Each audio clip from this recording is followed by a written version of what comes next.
Om Namo Bhagavate Vasudevaya. Om Namo Bhagavate Vasudevaya. Om Namo Bhagavate Vasudevaya. Srimad Bhagavatam, Canto 4, Chapter 31, Text 7, Translation and commentary by His Divine Grace Srila A.C. Bhaktivedanta Swami Prabhupada. Tanna pradyotayadyama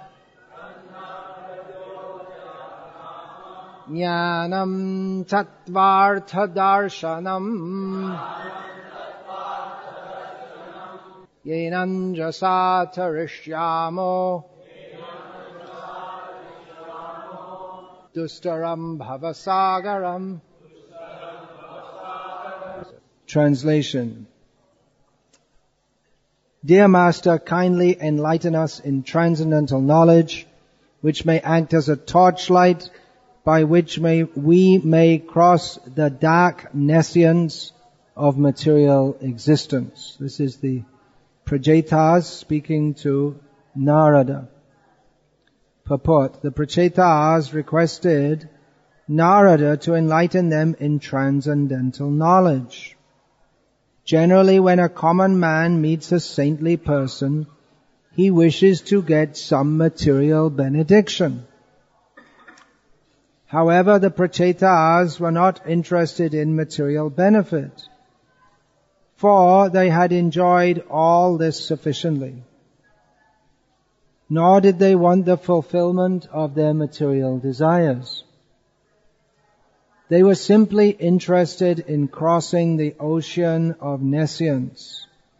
Everyone should be interested in getting out of these material clutches. Everyone should approach a saintly person in order to be enlightened in this connection. One should not bother a saintly person to get blessings for material enjoyment. Generally, householders receive saintly persons to get their blessings, but their real aim is to become happy in the material world. Asking such material benedictions is not recommended in the Shastras.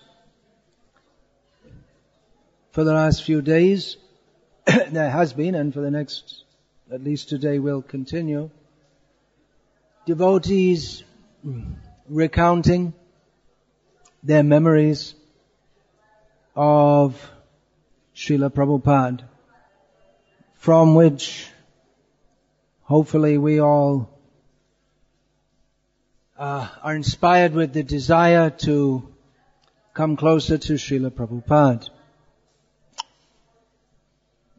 Srila Prabhupada said, if you want to know me, then you should do one thing. He specified one thing. So presuming that everyone wants to know Srila Prabhupada, they can do this thing, which is to read his books. Srila Prabhupada said, if you want to know me, read my books. The message of the spiritual master is the essential feature of what he does. Here the Prachetas are asking for Jnanam Tattvartha Darshanam. They already have darshan of Narad Muni, in the sense that they are seeing him. But real seeing of a saintly person is Shutekshitapata. It means seeing by hearing. Srila Prabhupada walked, talked, sat, ate, slept, did everything that other human beings do. Although we're enjoined not to see the Acharya as an ordinary human being. What distinguishes him is what he said.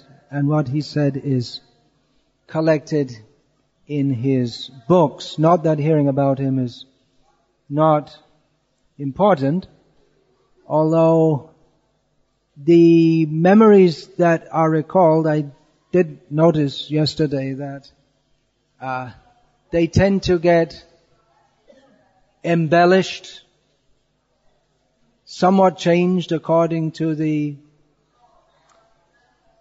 incorrect memory of the persons who are relating them. Therefore, it is more important. How can I say that? That it's because several of the anecdotes that were recounted, they are written in various places and they are retold, but with embellishment, as often happens. That as Srila Prabhupada himself actually did it often in his translations, he would add in the translation itself the bhavart, or the meaning, the meaning behind the original spoken words. So these memories, it's not that they're wrong because the feeling comes through, but Srila Prabhupada's books are what he himself said. If you want to know me, we can read his books. Within his books we'll also find so many other instructions, such as to associate with devotees, and from devotees we'll hear about Srila Prabhupada, and so many other topics connected with Krishna consciousness. But it's somewhat analogous to Shruti and Smriti. That Shruti, or what is considered the original Vedas, Apaurushaya, they're not written by anyone. They eternally exist. Veda means knowledge. So Krishna is eternal and knowledge about Krishna is eternal. So in one sense, Krishna also didn't write the Vedas. They simultaneously exist with him. So that's considered by all Vedic schools as the topmost evidence. And then there's Smriti, which is composed by great persons in the same spirit as Shruti. So that's also considered authoritative, but if there's some apparent contradiction between the two, or if we need something clarified from Smriti, then we shall have to look in Shruti. So it's something like that. What Srila Prabhupada did and said, which is not recorded, is also important. But the topmost evidence of his teachings are in his books, the books that he personally gave us. It's also, I was thinking yesterday that in all religious traditions, the life accounts of the founders of those religions are considered very important evidence. In Christianity, it's all based on what Jesus was supposed to have said and done, but it was all written down years after he was there, and just seeing how things can get changed in a short time, we wonder how authoritative it is actually. And then in Islam also there's the Quran and the Hadith, and Buddhism. There are all kinds of fantastic stories about Buddha, although he was all about his teaching. So we shall have to be very careful in recounting what Srila Prabhupada did, although it's an important evidence, but we shall have to see his books, and we'll have to see that in the light of the whole tradition also. So anyway, the subject here is that the Prachetas are asking Narada to enlighten them in transcendental knowledge. They already are enlightened in transcendental knowledge, inasmuch as they were previously blessed by Lord Shiva with extensive instruction in transcendental knowledge but they feel that they need instructing again, because for many years they have been involved in family affairs. Now, of course, family affairs are not necessarily destructive of spiritual knowledge. The Mayavad school, or the impersonalist school, they, or Shankaracharya especially, he insisted that to become spiritually realized one is not possible in family life. And Buddha Dev also set that example of leaving the home, considering it to be Maya, and got enlightened after many experiments with truth. So, that is the general understanding, and we find at the beginning of Shukadeva Goswami's teachings also, he speaks about the grihamedhis, those who are tied up to family life. But Vaishnav teaching is that in any station of life, one can become fully Krishna conscious. Nevertheless, we do find in the teachings of Shukadeva Goswami, and here also in the words of the Prachetas, who are in family life, that they consider family attachment to be an obstruction in spiritual advancement.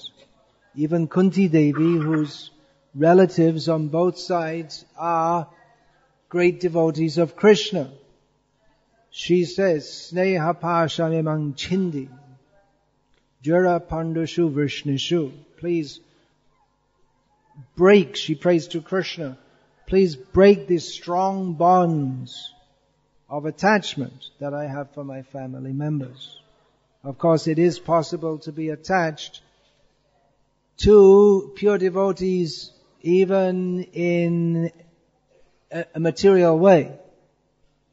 One can be, a mother may be attached to her child who is a great devotee. She may not herself have so much devotional inclination, but somehow or other, because she's attached to a Vaishnava, that will be for her great benefit. Srila Prabhupada once commenting on the Bhagavatam narration of Gajendra, the crocodile, he noted, Gajendra and the crocodile, he noted how the crocodile was also benefited, because for 1,000 years he'd been holding on to the lotus foot of a Vaishnava. Tandera charana sevi, bhakta shaneva is not exactly considered service, but somehow or other he very strongly attached himself to the lotus foot of one Vaishnava. So that's not generally recommended process to go around biting the lotus feet of the Vaishnavas. But the lesson is that somehow or other, if one is attached to the devotees, that is for one's eternal benefit. So the Prachetas, they consider themselves, in the previous verse, they state, because of our being overly attached to family affairs, we almost forgot the instructions we received from Lord Shiva and Lord Vishnu. So whatever instructions we receive in transcendental knowledge, and particularly if we take them to heart, that will never be forgotten. And we see that again and again in the lives of devotees who have come under the shelter of Srila Prabhupada. They take to Krishna consciousness very seriously. They, after some time, make an attempt at very seriously forgetting those instructions and very seriously trying to become enjoyers of this material world.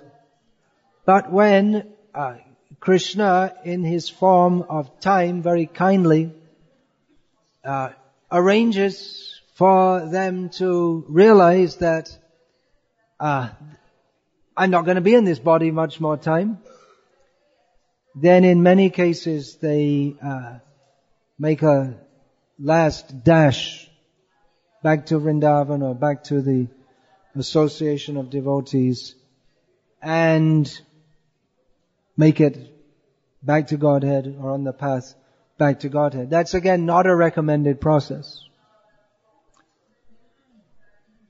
I remember many years ago one of my godbrothers who hasn't resurfaced since saying that, well, I think I've done enough Krishna consciousness for this lifetime.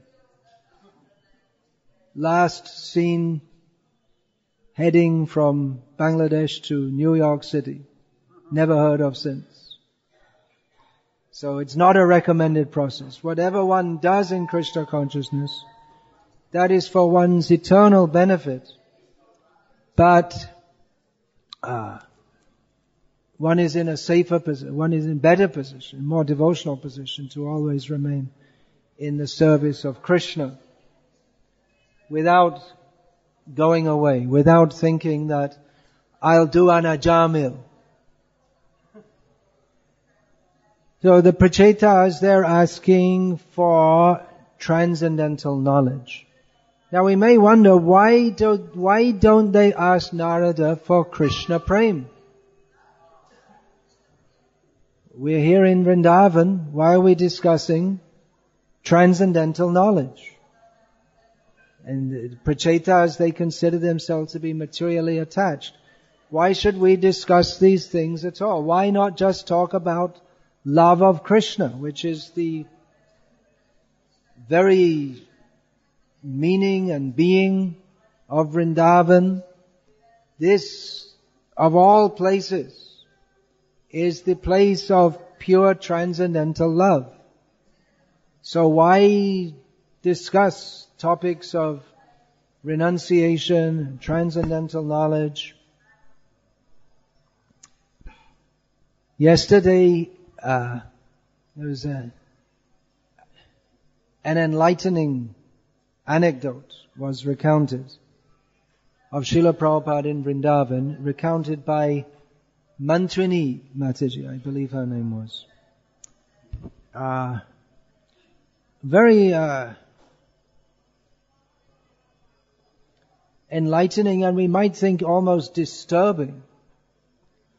We hear a lot about the kindness and the mercy of Srila Prabhupada, but that kindness and mercy may sometimes be manifested in ways which are not so easy to appreciate. When he gives cookies to the children, then we can appreciate the kindness. But this anecdote was of Pranav Prabhu, who was here in Vrindavan, local man, may not be Vrindavan, but Indian man, who was helping oversee all the affairs here, which were, for the devotees coming from the West, which were extraordinarily difficult to navigate their way through.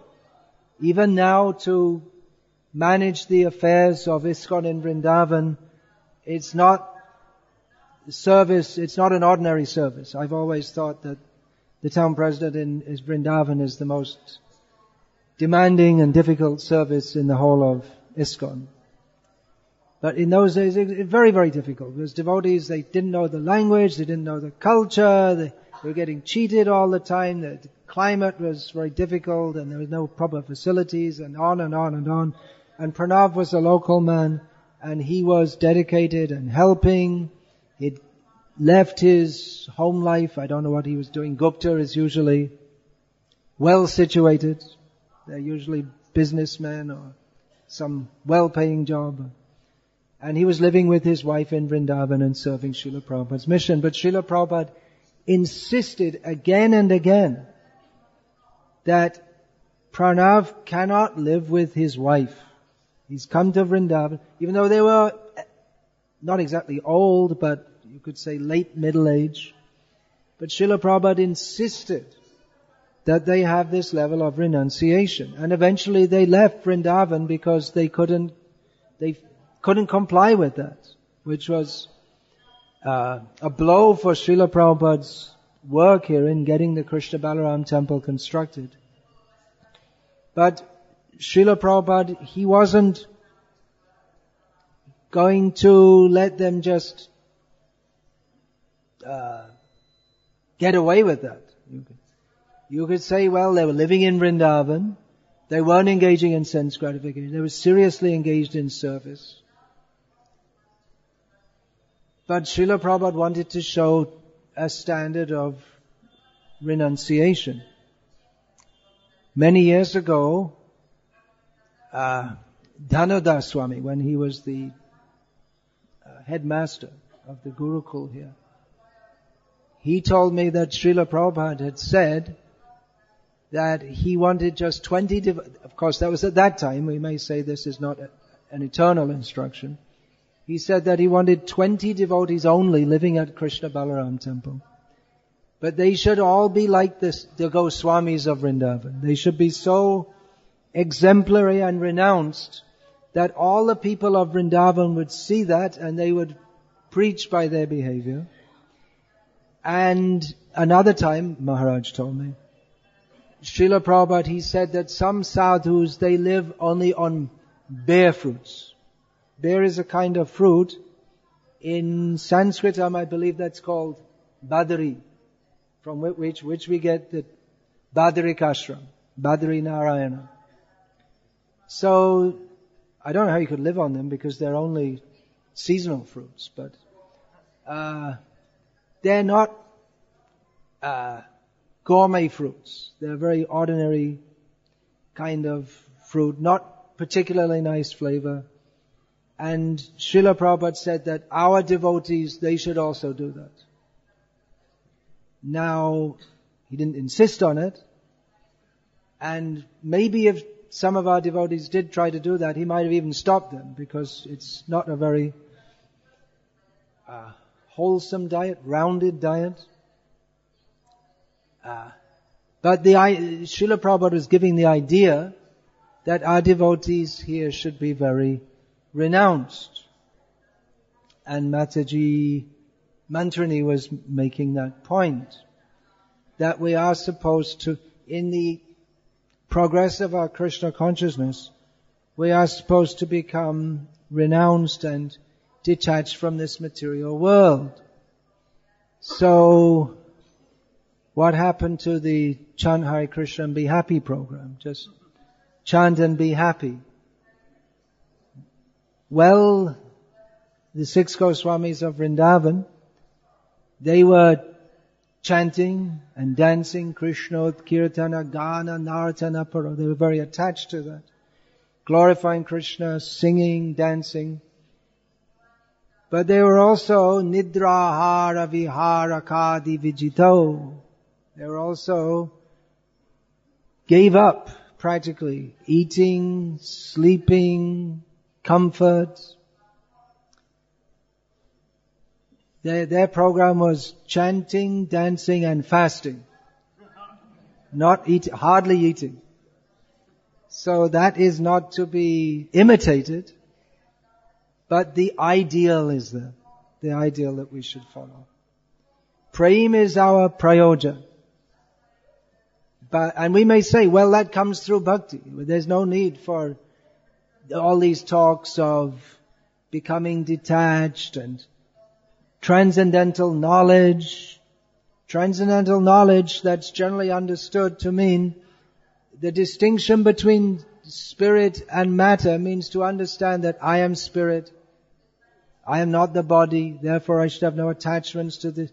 I should not be attached to this world. I should not be attached to physical comfort and all these things. So that's when we speak generally in India, when people speak of Tattva Gyan, which can be translated as philosophy, it's generally understood to mean this distinction between spirit and matter.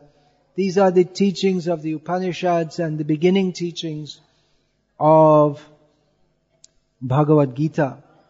So we may say that, well, if we just love Krishna, then everything comes from that. Vasudeve Bhagavati Bhakti Yoga Prayojitaha Janyatyashu Vairagyam Jnanam Chayada Haitukam. If one is serious in Bhakti Yoga to Vasudeva, the Supreme Personality of Godhead, Prayojita means linked up, seriously practicing, then quickly knowledge and detachment from this world, they will quickly arise. So we may say then, what is the need to separately cultivate? And the answer is that in one sense there is no need to separately cultivate. But on the other hand, Bhakti Yoga, one of the important practices, there are so many practices, 64 practices, 64 basic practices, among which 5 are considered the most important. Chaitanya Mahaprabhu is considered 5 most important, among which one of them is Bhagavad Shravan, hearing Srimad Bhagavatam. And here we are reading Srimad Bhagavatam.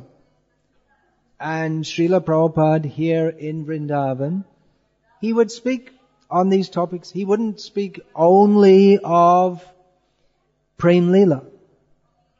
Although in one sense this also prachetas, it's also Prem Leela because it's by their life, by their example, they show us how to become prepared to go from our life of very deep material attachments. Dustaram bhavasagaram, here it's stated.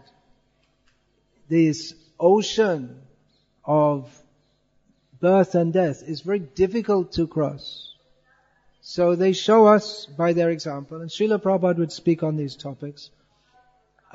Guru Das Prabhu, who was famously here in that Krishna Balaram temple construction period, he narrated an anecdote of how he once met Srila Prabhupada in the airport in Delhi, and they went by taxi to Vrindavan, and Guru Das Prabhu was waiting for Srila Prabhupada to say something. Srila Prabhupada is very quiet. And Guru Das Prabhu was thinking that this is bliss. I'm with the greatest spiritual master, natural resident of Vrindavan, going to Vrindavan, and what's he going to say? He was waiting for some katha. So eventually Prabhupada said one word, cement.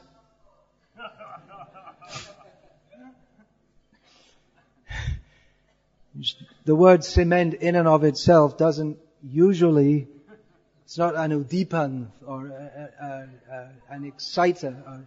And what's the word in English? A inspiration? Inspiration for prem. Srila Prabhupada said we have to get cement, because at that time cement was, rationed by the government of India. So they weren't getting enough cement. So Srila Prabhupada, his vision of Vrindavan, of course we can't say in full, but one major aspect of what he manifested to us was the service to Vrindavan by constructing this temple. He was a pragmatic Paramahamsa. Pragmatic Parivrajaka and Paramahamsa. So, Srila Prabhupada, he took much trouble to teach us teachings of Srimad Bhagavatam, to teach future generations by giving these instructions in Srimad Bhagavatam,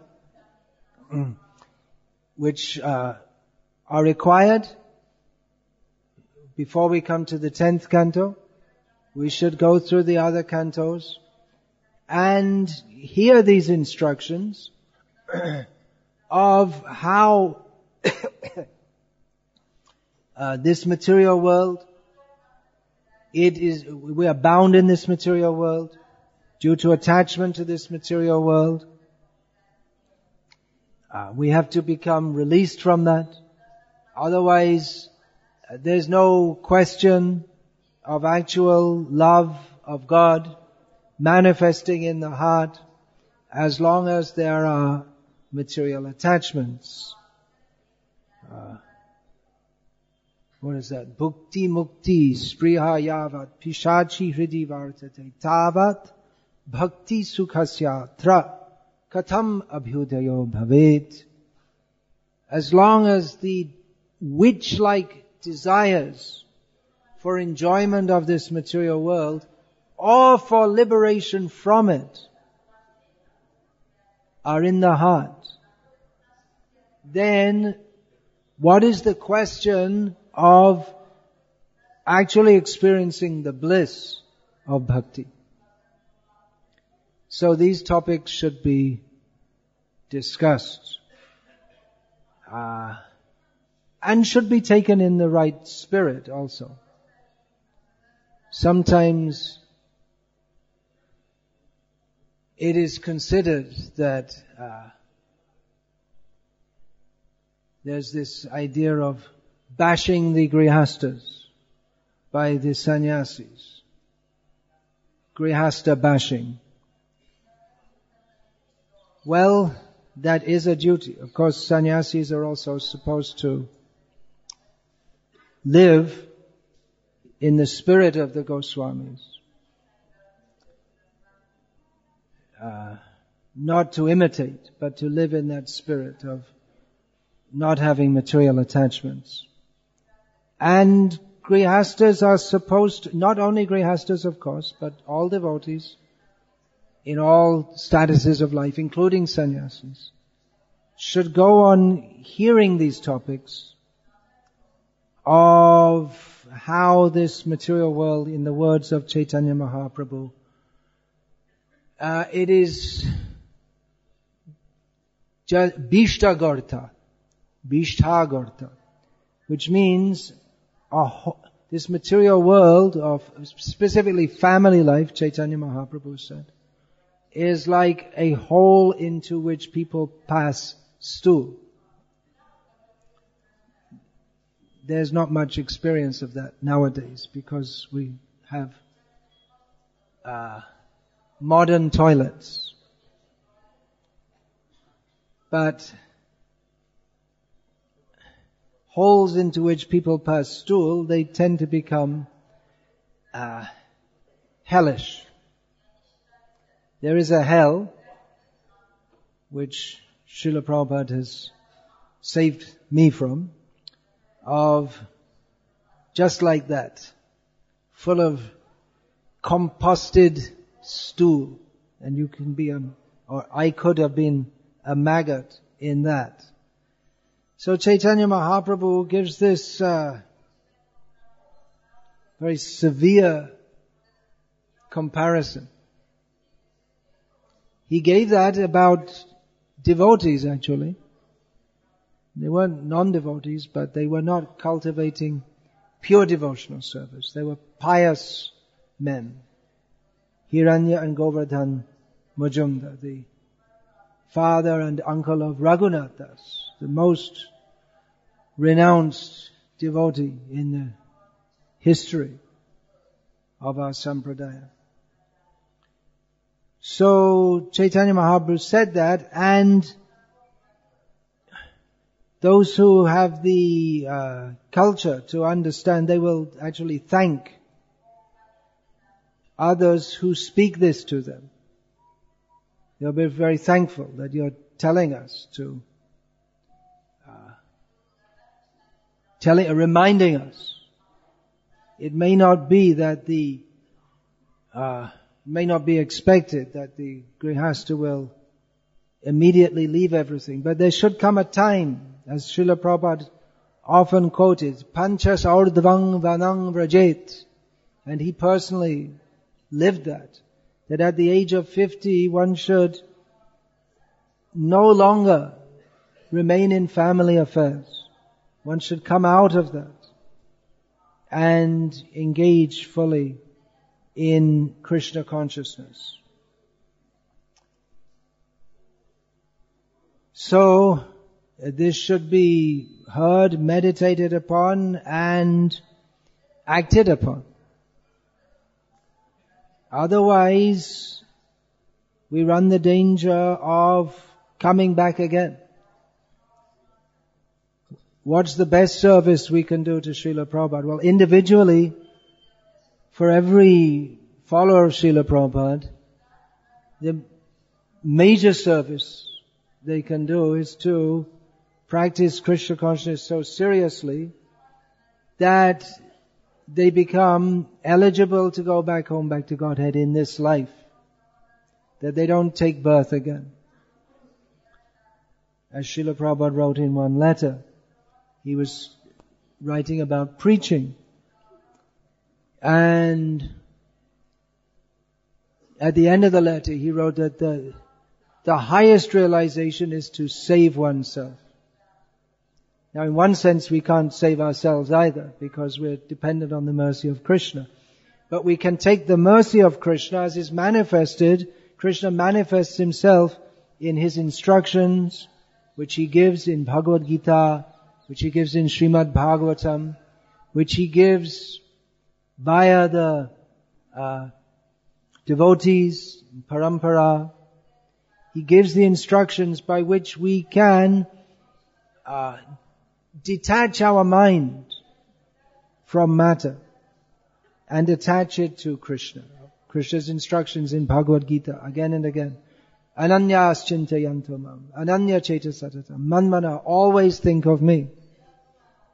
So that's the ultimate, but even prior to that, Krishna, he gives instructions in becoming the first instructions for transcendentalists are that the mind should be removed from sense gratification.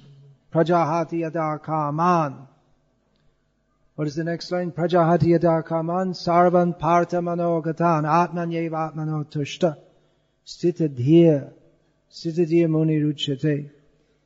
That when a person is completely removed his mind, all the desires that arise in the mind for sense gratification, and he's fixed in the self, then he's said to be a sage of fixed intelligence. And in the purport, in this series of verses, Srila Prabhupada tells us the best way to do that. Savai mana, he quotes, he cites Ambarish Maharaj, Savai mana Krishna, Padaravindayoho, Vachangsi Vaikunta, Gunanuvarnana. The mind should be placed at the lotus feet of Krishna. The word should be glorifying the qualities of Krishna. And so on. All the senses should be engaged in the service of Krishna. The point is there, though, that one has to remove the mind from this sense gratification which binds one in material life. So, Prem Katha, discussion of Prem in the land of Prem. But we should know well what Prem is. Prem is manifest in this world in its perverse form as material desire. Atendriya priti vancha tare bale kam. Krishnendriya priti ichha dhare premona. So love for Krishna, which is the natural characteristic of every living being, it is manifested in this world in a desire to satisfy our own senses. So this Jnanam tattvartha darshanam. Understanding this. This is a understanding the difference between spirit and matter. This is a tool given not only to impersonalists, but to devotees also, we find throughout Bhagavatam, to help us to advance toward the desired platform of pure devotional service of Krishna. Because we most of the time we act without thinking. We don't think about everything we do. Most of our life goes on in a functional way. We don't think specifically, now I should put my left foot forward, and now my right foot forward, now I should breathe in, now I should breathe out. So many things we do without thinking. And Maya is there to always pull us so that we may do things where we feel attraction. The time between the thought of Maya or the thought of acting on the basis of material attraction and the impulse to fulfill that desire, for non-transcendentalists, it just goes automatically. You see it, you want it, you go for it. But the transcendentalist has to restrain himself, as Krishna also says, Kurmo nangiva sarvashaha. One has to withdraw the senses, like the tortoise. But if our consciousness is programmed for sense gratification, then our self-realization program it won't happen. So, regularly hearing this transcendental knowledge, distinguishing between spirit and matter, it's a matter of reprogramming our consciousness. Tamasima jyotir gamaya, coming out of the darkness to the light, changing consciousness, that our senses are always attracted to the objects of the senses for the sake of sense gratification, which binds us in this material world. So that training is there. The positive side, always think of Krishna. We're not there. We're striving to come to that platform. In the meantime, as long as our senses are not on the platform of being fully absorbed in love of Krishna, then that help is there, that reminder. Always differentiate. Anukulyasya sankalpa, pratikulyasya varjana. I should always act in a manner that is conducive for advancement in Krishna consciousness and not act in an opposite way. So this knowledge which the Prajetas, they already got previously, they're asking Narad to again speak that to them, so they can come out of the fog of desires which have arisen due to material attachment, which is covering their real knowledge. Hare Krishna. There's, according to my watch, 2.5 minutes, if anyone would like to, with 2.5 minutes before the end of the specified time. So if anyone would like to ask a question, you may do so now. If not, Hare Krishna, Hare Krishna. You have a question. Krishna Krishna, Hare Hare. Hare Rama, Rama Rama, Hare Hare. Please get the mic to Mataji, who's performing austerities at the back of the temple room. Standing up on the tips of your toes, maybe, performing severe austerities. Oh, you got a good strong voice. Yeah. Srila Prabhupada said, Muninam, what was the word before that?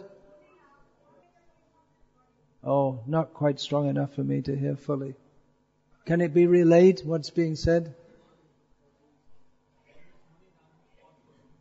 Muni means thoughtful. Muninam means thoughtfuls, plural. The thoughtful. Muninam amalatmanam. Okay, it's become a obligatory to say that. It's become a formality. Everyone's hairs are standing on end with wonder. Alright, so what is the question? The Prabhupada says, one is Muni, as I said, not Muninam. Muni is thoughtful. He can only he can think that he is not their body, but he is the soul, because he is thoughtful. So how, we're learning in... Well, I don't remember specifically a quote like that. I'm not saying Srila Prabhupada didn't say that, but I don't remember hearing that. I heard it from his lecture. That one I see. All right. One who's thoughtful. Yeah. He can think that he is not his body. He can realize it. Also, as you say, self-realization will not come if we are not very serious. So my question is, like we hear commonly saying, those who chant Hare Krishna mantra because it is very powerful, they will achieve the destination. How should we understand, because it is not cheap? One who is thoughtful, they can understand they're not the body. They have to receive knowledge also. There's a whole history of Western philosophy, and they didn't even make it to ABC in real philosophy because they don't understand the difference between the soul and the body. They've got this whole massive philosophical edifice based on sand. They don't know anything. They don't know anything about reality, actually, although they talk about it upside down, inside out, and ad nauseum. So, thoughtfulness, yes, but first one should hear. So, is chanting Hare Krishna enough? Why all this knowledge? Just chant Hare Krishna. That's the proposition. Why do we have to be thoughtful and discuss all these things? Hare Nama, Hare Nama, Hare Nama Eva Kevalam. Holy name is all in all. You just have to chant. I've discussed this many times. I'll say it again briefly. Kirtan means Shravan Kirtan. Just like we can say Krishna. Generally we say Krishna. But if we are to properly say Krishna, we should say Sri Krishna or Radha Krishna. Krishna is not fully... Sri means Radha. So in the same way, Kirtan means Shravan Kirtan. When we say Kirtan, it means Shravan Kirtan. Shravanadi Shuddha Chitte Karayodoy. Krishna Prem arises through the 9 processes beginning with Shravan.